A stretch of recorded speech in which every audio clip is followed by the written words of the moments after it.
కూటమి ప్రభుత్వం ఈరోజు అధికారంలోకి వచ్చాక ప్రజలకి మంచి చేయాలి, రాష్ట్రాన్ని అభివృద్ది వైపుకు నడిపించాలి, ప్రజలకి తాము మేనిఫెస్టోలో చెప్పిన ప్రతి ఒక్కటి అందజేయాలన్న చిత్తశుద్ది లేకుండా కేవలం రెడ్ బుక్ రాజ్యాంగం అంటూ రాజ్యాంగానికి విరుద్దంగా ఈరోజు వాళ్ళు తప్పుడు కేసులు పెట్టి వాళ్ళు చేస్తున్న హెరాస్మెంట్ చూస్తుంటే చాలా అసహ్యం వేస్తుంది.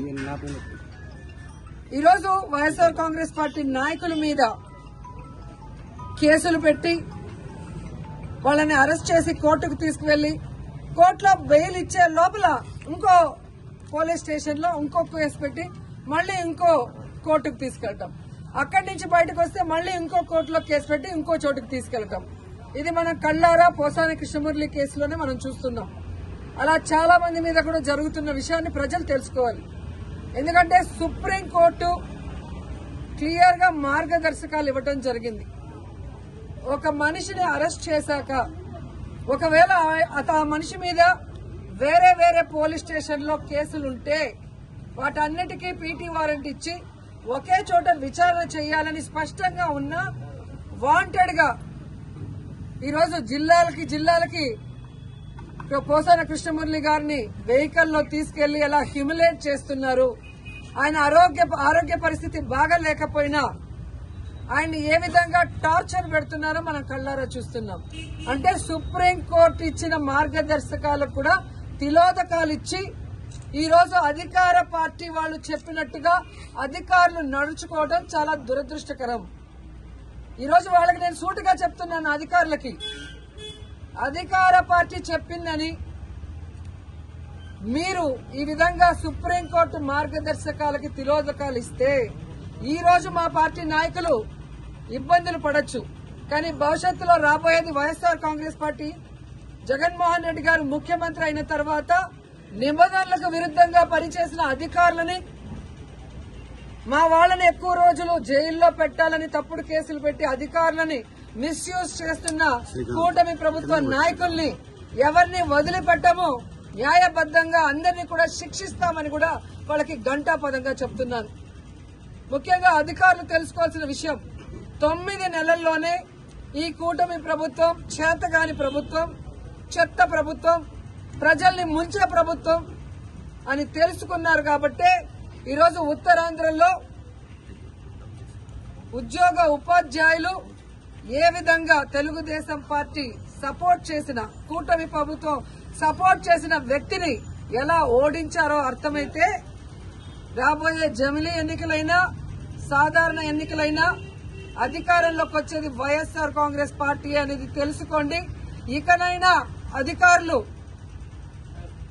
మీరు ఏదైతే న్యాయబద్దంగా చేయాలో అలా చేయాలి, అంతేగాని మీరు మితిమీరిన ఉత్సాహంతో చేస్తే మాత్రం చాలా బాధపడే రోజులు వస్తాయని కూడా తెలియజేసుకుంటున్నాను. అండ్ ఈరోజు ప్రెస్ ద్వారా ఈ రాష్ట్ర ప్రజలకి చెప్పాలనుకుంటున్నాను, అలాగే కూటమి ప్రభుత్వానికి కూడా చెప్పాలనుకుంటున్నా. కూటమి ప్రభుత్వం అధికారంలోకి వచ్చిన తర్వాత తప్పుడు కేసులతో హెరాస్మెంట్ చేయడమే కాకుండా ఈరోజు రాష్ట్రంలో మద్యం బెల్ట్ షాపులు ఏ విధంగా వీధికి పెట్టి విచ్చలవిడిగా మద్యాన్ని అమ్ముతూ ఈరోజు ఆడపిల్లల మీద అఘాయిత్యాలు పెరిగే విధంగా చేస్తున్నారో మీరందరూ కూడా కళ్ళారా గమనించండి. అలాగే ఈరోజు ఈ కూటమి ప్రభుత్వం అధికారంలోకి వచ్చిన తర్వాత ఈ ఆంధ్రప్రదేశ్ రాష్ట్రం గంజాయికి ఎలా అడ్డాగా మారిందో మీ అందరూ కూడా కళ్ళారా చూస్తున్నారు.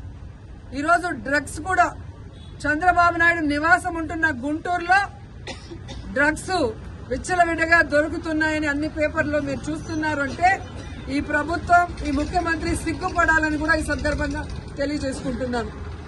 ముఖ్యంగా పుత్తూరులో ఎడ్యుకేషనల్ హబ్,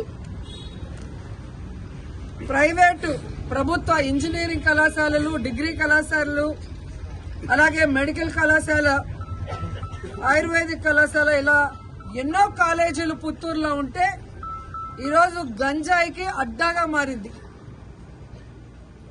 గతంలో కూడా తెలుగు యువత హరి అనే అబ్బాయి ఈ విధంగా విచ్చలవిడిగా గంజాయి అమ్ముతూ దొరికిన దాఖలాలు పుత్తూరులో మీకు కనిపించాయి. అదే వ్యక్తి వైజాగ్ లో దొరికాడు 28 కిలోలతో, అది కూడా మీరు గమనించారు.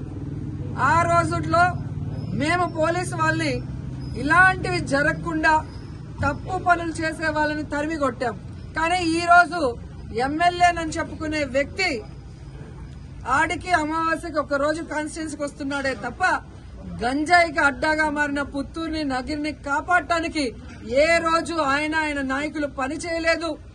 ఈరోజు ఎంతో నమ్మకంతో తల్లిదండ్రులు తమ పిల్లల్ని పుత్తూరు నగిరి కాలేజీలకు పంపిస్తే వాళ్ళు అక్కడ హాస్టల్లో ఉండి చదువుకుంటున్న వాళ్ళకి గంజాయి డ్రగ్స్ అందుబాటులో తీసుకొచ్చి ఆ పిల్లల జీవితాలు నాశనం చేస్తుంటే ఆ ఎమ్మెల్యే పట్టించుకోవట్లేదు, అధికారులు పట్టించుకోకపోవడం దురదృష్టకరం.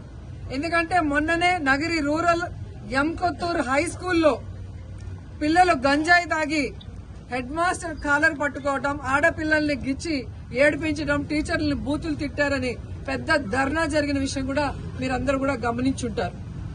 సో ఈ విధంగా తెలుగుదేశం పార్టీ అధికారంలోకి వచ్చాక నేరస్తులకి ధైర్యం వచ్చింది.